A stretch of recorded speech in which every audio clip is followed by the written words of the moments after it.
अस्सलामु अलैकुम।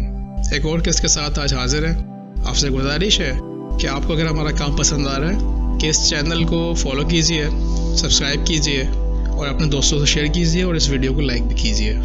तो शुरू करते हैं। उमर फ़ारूक रज़ी अल्लाह ताला अन्हु के औसाफ को तहकील करने में ईमान भी अल्लाह और फ़िक्र आखिरत की असल तासीर थी, और ईमान ही ने आपकी शख्सियत को मुतवाज़ी, बारूब और पुरकशिश बना दिया था। इसी ईमानी क़ुव्वत का नतीजा था कि आपकी क़ुव्वत आपकी अदालत पर, सत्तूर आपकी रहमत पर और मालदारी आपके तवाज़े पर गालिब ना सकी, और आप अल्लाह की ताईद और नुसरत के मुस्तहिक़ हुए। आपने कलमा तौहीद की तमाम शर्तों यानी इल्म, यकीन, कबूल, इंतिक़ाद, इखलास और मोहब्बत को अमलन पूरा किया। आपको ईमान और कलमा तौहीद की हकीकी मारिफत हासिल थी। चुनाचा आपके पुख्ता ईमान के असरात आपकी ज़िंदगी में मौका सामने आते रहे। इसकी चंद अहम मिसालें यहाँ पेश की जा रही हैं। उमर फ़ारूक रज़ी अल्लाह ताला अन्हु अक्सर फरमाते थे, जहन्नम को कसरत से याद किया करो। इसकी गर्मी सख्त है, इसकी गहराई बहुत तवील है, इसका ठिकाना बहुत सख्त। खौफ इलाही का यही नतीजा था कि आप अपने नफ्स का बहुत सख्ती से मुहासबा करते थे। अगर आपको एहसास हो जाता कि आपने किसी की हक तलफी की है तो इसे फ़ौरन बुलवाते और इसे बदला लेने का हुक्म देते। आप लोगों से इनफरादी मुलाकात करते, इनकी ज़रूरतों को मालूम करते। जब वो अपना मुतालबा लेकर आपके पास जाते तो आप इसे पूरा करते।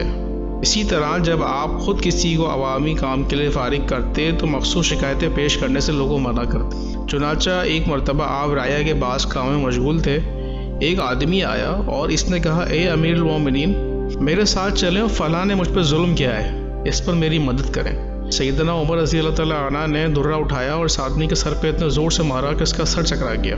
फिर आपने फरमाया, इस वक्त तुम उमर से शिकायत नहीं करते जब वो तुम्हारे पास आता है, और जब मुसलमानों का काम में मशगूल हो जाता है तब तुम अपनी बात लेकर उसके पास आते हो। वो आदमी अपने आप को मलामत करने लगा और वापस जाने लगा। उमर रज़ी अल्लाह ताला ने कहा कि इस आदमी को मेरे पास बुलाओ। जब वो दोबारा आपके सामने हाजिर किया गया तो आपने दुर्रा के सामने फेंक दिया और कहा, दुर्रा हाथ में लो, मेरे सर पे इतना ही ज़ोर से मारो जितना ज़ोर से मैंने तुम्हें मारा था। इसने कहा, ऐसा नहीं हो सकता अमीरुल मोमिनीन, मैं अल्लाह के लिए और आपकी अज़मत की वजह से इसे दरगुजर करता हूँ। उमर रज़ी अल्लाह ताला अन्हु ने फरमाया, इस तरह नहीं, या तो इसे अल्लाह की रज़ा के लिए और सवाब की खातिर माफ़ करो या मुझसे बदला लो। ए अमीरुल मोमिनीन, मैं अल्लाह के लिए इसे माफ़ करता हूँ। फिर वापस चला गया और उमर रज़ी अल्लाह ताला अन्हु पैदल चलकर अपने घर में दाखिल हुए। दूसरे लोग भी आपके साथ थे जिन्होंने आपको आंखों से देखा हुए हाल बयान करते हैं। फिर आपने नमाज शुरू की और 2 रकात नमाज पढ़ने के बाद बैठ गए। फिर ख़ुद को मुखातिब करके कहा, ए खत्ताब के बेटे, तू बेवक़्त था, अल्लाह ने तुझे ऊंचा मकाम दिया। तू गुमराह था, अल्लाह ने तुझे हिदायत दी। तू जलील था, अल्लाह ने तुझे इज्जत अता की। फिर तुझे मुसलमानों को ज़िम्मेदार बनाया। तेरे पास एक आदमी मदद का तालिब बनकर आया, तूने इसे मारा। कल जब तू अपने रब के सामने हाजिर होगा तो इसे क्या जवाब देगा? इसी तरह आपने ख़ुद को बहुत मलामत की और आप बहुत रोए। अयाज़ बिन सलमा अपने बाप से रवायत करते हैं, इन्होंने कहा, मैं बाज़ार में था, इधर से उमर रज़ी अल्लाह ताला अन्हु का गुज़र हुआ। आप किसी ज़रूरत से जा रहे थे, आपके हाथ में दुर्रा था। आपने इसे धकेलते हुए कहा, ए सलमा, इस तरह रास्ते से हट कर चलो। आपने मुझे एक कोड़ा रसद किया। इत्तेफाक से वो मेरे कपड़े के किनारे से लगा, मैं रास्ते से हट गया। आपने फिर मुझे कुछ ना कहा, यहाँ तक कि दूसरे साल जब आप बाज़ार में मुझसे मिलने के लिए आए तो कहा, ए सलमा, क्या इस साल हज का इरादा रखते हो?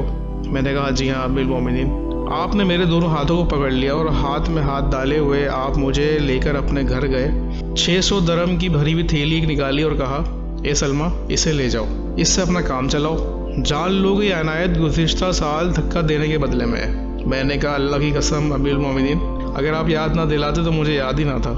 आपने फरमाया, अल्लाह की कसम, मैं इसे अब तक ना भूला था। मुहासबा नफ्स के बारे में आप कहा करते थे, अपने नफ्सों का खुद मुहासबा किया करो इससे पहले कि तुम्हारा मुहासबा किया जाए। अपनी कदर और कीमत को तोल लो इससे पहले कि तुम तोल ले जाओ। बरी पेशी यानी रोज़े जज़ा के लिए तैयार रहो।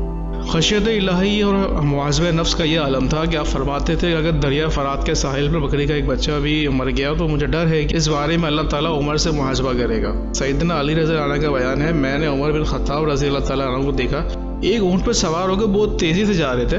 मैंने कहा, अमीरुल मोमिनीन, आप कहाँ जा रहे हैं? آپ نے فرمایا صدقوں کے اونٹوں سے ایک اونٹ بھاگ گیا ہے، اسی کی تلاش میں جا رہا ہوں۔ میں نے کہا آپ کے بعد آنے والے خلفاء کو آپ نے شدید مشکل میں ڈال دیا ہے۔ آپ نے فرمایا اے ابو الحسن مجھے ملامت نہ کرو، قسم اس ذات کی جس نے محمد صلی اللہ علیہ وسلم کو نبوت سے سرفراز کر کے بھیجا، اگر دریائے فرات کے کنارے پر بکری کا بچہ بھی مر گیا تو بروز قیامت عمر سے اس بارے میں باس پرس ہوگی۔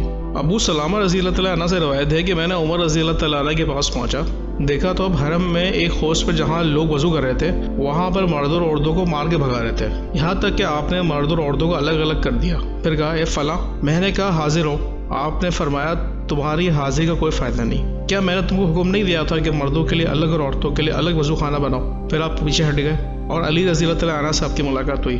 آپ نے فرمایا مجھے خوف ہے کہ برباد نہ ہو جاؤں، کون سی چیز آپ کو برباد کرنے والی ہے؟ آپ نے فرمایا میں حرم مکہ کے اندر مردوں اور عورتوں کو مار کے بھگایا ہے۔ انہوں نے کہا اے امیر المومنین، آپ بھی حکام میں سے ایک حاکم ہے، اگر آپ نے خیر خواہی اور اصلاح کی خاطر ایسا کیا ہے تو اللہ تعالیٰ آپ کو ہرگز سزا نہیں دے گا، اگر آپ نے کینہ اور قدوت کی بنا پر ان کو مارا تو آپ یقیناً ظالم ہیں۔